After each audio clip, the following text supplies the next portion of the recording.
बड़ी खबर आ रही है एल्विश यादव को लेकर। एल्विश यादव के घर पर फायरिंग मामले में यह खबर आ रही है, हमलावरों का सीसीटीवी फुटेज अब सामने आ गया है। आपको बता दें, इससे पहले हमने खबर ब्रेक की कि हिमांशु भाऊ गैंग ने इसकी जिम्मेदारी ली है। अब इसका सीसीटीवी फुटेज सामने आ चुका है। ये तस्वीरें आप देखिए, बाइक सवार लोग यहां पर आते हैं और बड़े आराम से यहां पर 20 से 25 राउंड फायरिंग करके आराम से फरार हो जाते हैं, जिसके बाद पुलिस वहां पर पहुंचती है शिकायत मिलने के बाद, और आसपास के तमाम सीसीटीवी फुटेज खंगाले जाते हैं ताकि किसी तरह हमलावरों तक पहुंचा जा सके।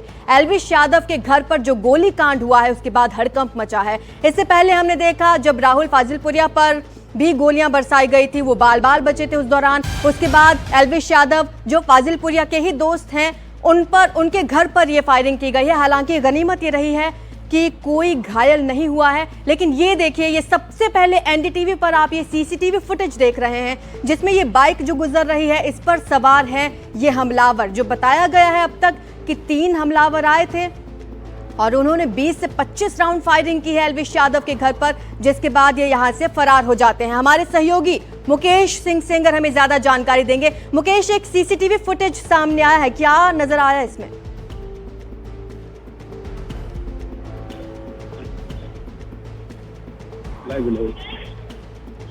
मुकेश, ये सीसीटीवी के बारे में क्या डिटेल्स मिल रही हैं? सर देखिए, ये सीसीटीवी सुबह 5:30 बजे का है, जब एक बाइक पर सवार 3 हमलावर आते हैं और उसमें ये हमलावर साफ तौर पर दिखाई दे रहे हैं कि किस तरह से एक बाइक पर सवार होकर आ रहे हैं। ये सीसीटीवी फुटेज जो है एल्विश यादव के घर के पास का ही है, जो कि सीसीटीवी कैमरे में कैप्चर हुआ है। और ये जो फुटेज है, इसके बाद जो हमलावर हैं वो फायरिंग करते हैं और फायरिंग करके यहाँ से निकल जाते हैं। तो ये सीसीटीवी फुटेज सामने आया है। इसके अलावा एक और सीसीटीवी फुटेज है जिसमें हमलावर फायरिंग करते हुए नज़र आ रहे हैं। हालांकि वो फुटेज गुरुग्राम पुलिस ने जब्त कर लिया है और उसको लेकर अभी जांच चल रही है। उसके जरिए जो हमलावर है उनकी पहचान करने की कोशिश की जा रही है। लेकिन ये जो फुटेज है इसमें साफ तौर पर देखा जा रहा है कि किस तरह से हमलावर सुबह से करीब 5:30 बजे बाइक पर सवार होकर आते हैं और यहाँ पर आकर जो है फायरिंग करते हैं। तो फिलहाल पुलिस ने ये सारे सीसीटीवी फुटेज को जब्त कर लिया है और इसकी जांच जो है लगातार चल रही है। ये हिमांशु भाऊ गैंग ने इसकी जिम्मेदारी ली है। एक सोशल मीडिया पोस्ट बताया जा रहा है किया गया है, क्या लिखा है उसमें?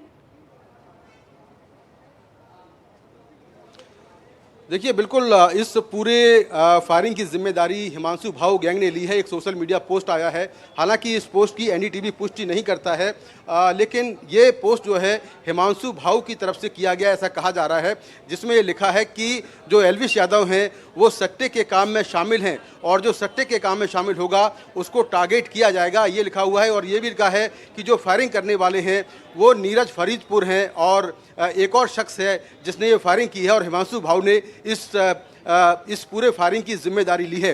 हिमांशु भाऊ हरियाणा के ही रोहतक का रहने वाला है, उस पर 50 से ज़्यादा मुकदमे दर्ज हैं और हाल ही में गुरुग्राम में सिंगर राहुल फाजिलपुरिया पर जो फायरिंग हुई थी उसकी जिम्मेदारी भी हिमांशु भाऊ गैंग ने ली थी। और उसके बाद राहुल फाजिलपुरिया के फाइनेंसर रोहित शौकीन की हत्या हुई, उसकी जिम्मेदारी भी हिमांशु भाऊ गैंग ने ली थी। तो ये लगातार तीसरा मामला है। इसके पहले हिमांशु भाऊ दिल्ली में बहुत सारी जगहों पर फायरिंग करवा चुका है, जिसमें कई कारों के शोरूम हैं, बर्गर किंग में फायरिंग का मामला है, तो तमाम जगहों पर फायरिंग कराई है। और इस समय वो पुर्तगाल में है, वहाँ से बैठकर पूरा एक एक्सटॉर्शन का रैकेट चला रहा है और उसके खिलाफ गुरुग्राम, पंजाब, हरियाणा और कई राज्यों में 50 से ज़्यादा मामले दर्ज हैं।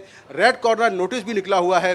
तो यहाँ एल्विश यादव पर फायरिंग कराने की जिम्मेदारी फिलहाल उसने ली है और गुरुग्राम पुलिस तमाम एंगल से इस पूरे मामले की जांच कर रही है। कि राहुल फाजिलपुरिया वाला जो केस था मुकेश, उससे इसको जोड़कर देखा जा सकता है, क्यों? क्योंकि वो आरोपी हालांकि गिरफ्तार हो चुका है, विशाल जिसका नाम है, लेकिन गैंग एक ही है जिसने जिम्मेदारी ली थी।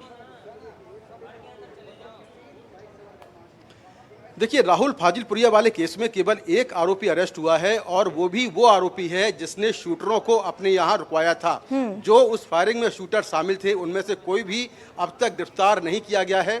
और 2 घटनाएं हुई, पहले राहुल फाजिलपुरिया पर हमला हुआ जिसमें वो बच गए, उसके बाद फायरिंग की जिम्मेदारी सुनील सरधानिया ने ली। सुनील सरधानिया हिमांशु भाऊ गैंग से जुड़ा हुआ है और उसके बाद फिर राहुल फाजिलपुरिया के फाइनेंसर रोहित शौकीन की हत्या हुई और तब भी हिमांशु भाऊ गैंग ने जिम्मेदारी ली। तो कहीं ना कहीं ये तीनों जो मामले हैं वो आपस में कनेक्टेड हैं। एक ही गैंग का नाम आ रहा है, हिमांशु भाऊ गैंग, और उसके शूटरों ने ही इस पूरी फायरिंग की घटना को अंजाम दिया है। हालांकि Gurugram police social media post को वेरीफाई कर रही है, जांच कर रही है कि ये पोस्ट कितना सही है, लेकिन ऐसे मामलों के बाद अक्सर गैंगस्टरों के पोस्ट सामने आते हैं जिसमें वो रिस्पॉन्सिबिलिटी लेते हैं। जी शुक्रिया आपका मुकेश इस तमाम जानकारी के लिए। तो आपको बता दें कि फाजिलपुरिया पर जो हमला किया गया था शूटर्स ने, वो अभी तक फरार चल रहे हैं और इधर एल्विश यादव के घर पर हमला हो जाता है। 20 से 25 राउंड फायरिंग की गई है और अभी तक इन आरोपियों के बारे में कोई और डिटेल्स नहीं मिली है। फिलहाल एक सीसीटीवी फुटेज जरूर सामने आया है।